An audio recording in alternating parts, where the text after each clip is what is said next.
from the Hubble. From the Hubble.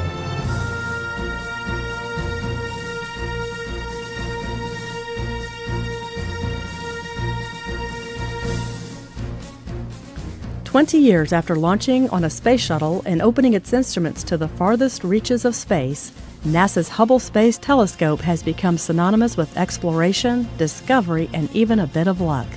One of the things that Hubble has done is it really taught us something about our place in the universe and our role within it. We want to know, how did the universe start? How did our galaxy start? How did the Earth start? How did life on Earth start?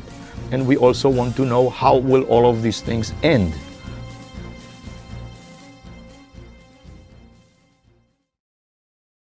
When the telescope arrived, there was a lot of anticipation because there was so much extraordinary effort required at KSC in order to assure that the telescope was going to be able to maintain in the kind of environment that it had to be, and that meant a cleanliness standard that was extremely pristine, far beyond anything that we had ever launched before.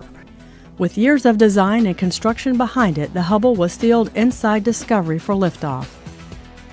The Hubble Space Telescope flew into the national consciousness on April 24, 1990, inside the payload bay of Space Shuttle Discovery. The launching of the telescope itself was a huge deal because the Hubble Space Telescope was long awaited, and it was supposed to be launched in the year that the Challenger accident happened. Hubble was different from land-based observatories because it would operate from a point hundreds of miles above the distorting effects of Earth's atmosphere. Though its 94.5-inch mirror is small compared to those built on the ground, the telescope is huge by spacecraft standards. At more than 43 feet long, the telescope took up most of the shuttle's payload bay. But as large as Hubble was, it was sent up with a tiny flaw in its main mirror. It was an imperfection less than the width of a human hair, but it was enough to blur Hubble's images and leave the observatory's potential in doubt. To find out 2 months after launch that it was launched with a misshapen mirror was crushing to NASA. When the telescope had its spherical aberrations and needed glasses, we had already built expectations to the point that they were expecting to see these kind of things right away, when in fact, even if the telescope had worked, where it's going to take astronomers a considerable amount of time to get some of that data and then to see what else Hubble was going to find that we didn't know about. The telescope was quite powerful even with the flaw, but NASA knew it would have to fix it. So engineers set out to build Hubble a set of contact lenses. So I think that was probably our biggest challenge, was to try to make people realize that these things were still going to happen. We just needed a little time to fix this problem. Being able to restore the Hubble Space Telescope's observational capabilities was incredibly important to the agency, and they put together a great plan to do it.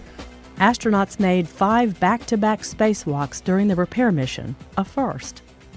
They spent more than 35 hours working on the telescope in the payload bay. The Hubble repair had effects reaching beyond the telescope's health as well. This mission wasn't just about restoring the Hubble Space Telescope. It was about whether NASA had the capability to go off and build the International Space Station. The problem was fixed to the extent that it never occurs to anybody to even think about it anymore, because the results are just so dramatic from the Hubble.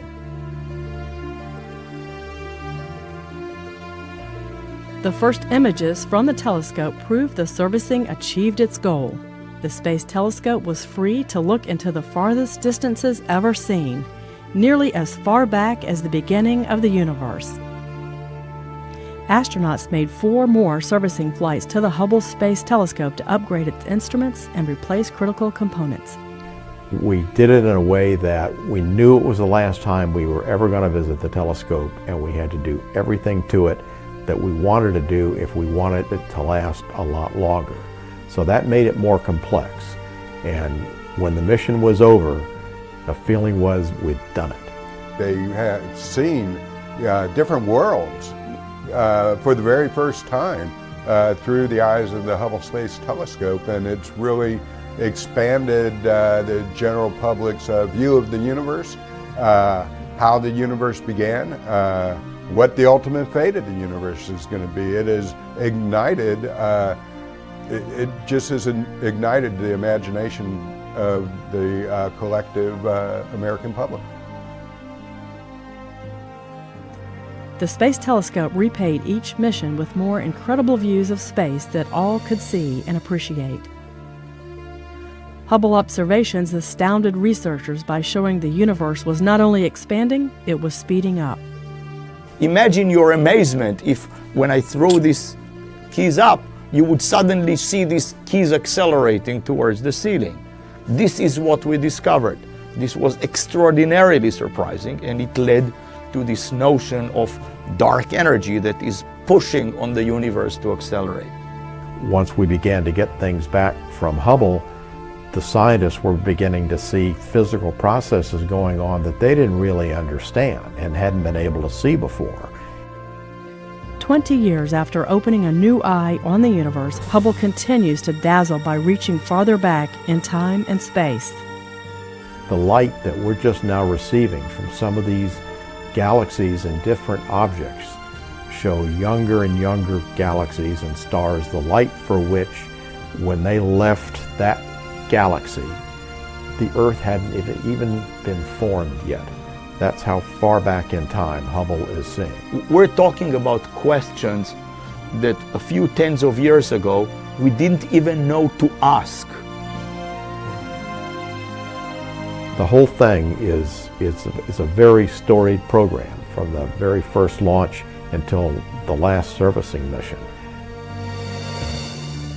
There are more questions for astronomers to answer, and Hubble will remain in orbit to answer them for years to come.